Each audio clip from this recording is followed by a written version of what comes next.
humanity has always yearned to fly.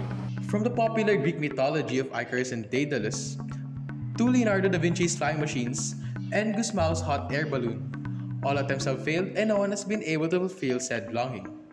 But this all changed when George Cayley, an English inventor, noticed something peculiar. One day, while observing birds, when in full stretch, the shape of its wings are noticeably arched. His notes of birds in flight led him to recognize the feasibility of relatively long and narrow wings for long-distance travels.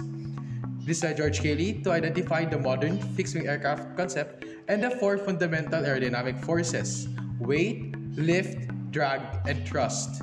Aerodynamics is the study of the qualities of an object that affect the way it moves through fluids.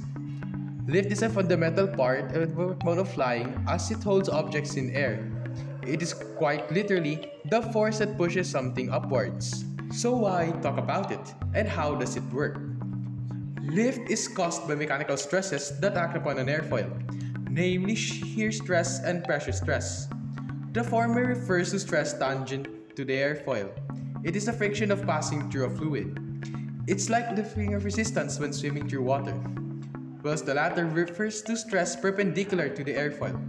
Pressure distribution causes this stress and is the main factor in flight. One practical application of aerodynamic lift is the airplane. Simply speaking, lift is what makes the airplane stay aloft. Bernoulli's theorem is the most well-known principle that explains lift and how an aircraft achieves flight through the shape of an airfoil. Take this aircraft for example. Following Bernoulli's principle, the curvature in its wings makes wind go faster, thus creating a low pressure. The flat bottom creates a slow wind movement, generating a high-pressure area. These two opposing pressures counteract with each other and make the airplane stay in the air. Think of it like two hands, one pulling and the other pushing in the same upwards direction.